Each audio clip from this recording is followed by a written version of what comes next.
Listen to the living dead. Listen to the living dead. Listen to the living dead. I walked out in the street today. I heard a young girl say to her mother, "Did you watch Big Brother?" And I knew I was listening to the living dead. To the living dead.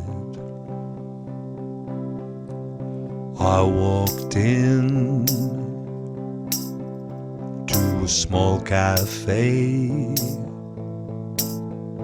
where reality telly replaced conversation, and to my frustration I filled my belly with the living dead. With the living dead. 'Cause you can run but you can't hide, to ease your brainwashed mind with the abject potion that seeps through the ocean of the living dead. Of the living dead. Of the frozen corpses. Of the living dead.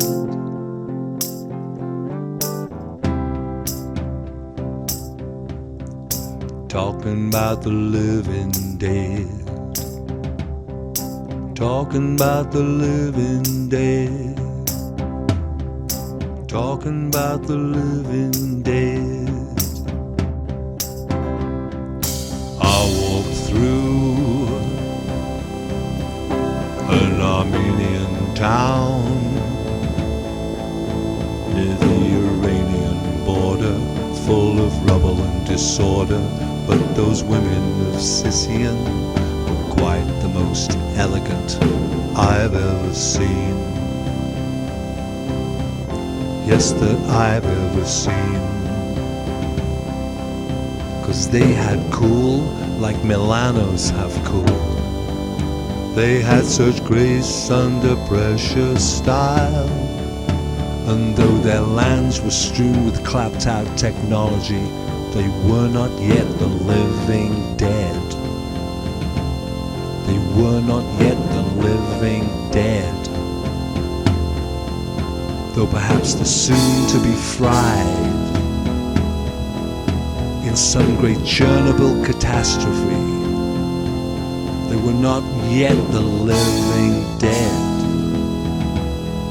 They were just the refused to be denied.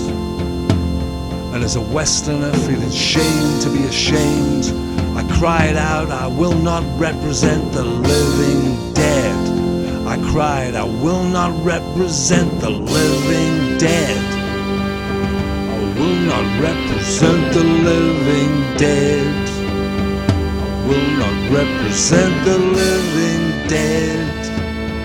I will not represent the living dead. No, I will not represent the living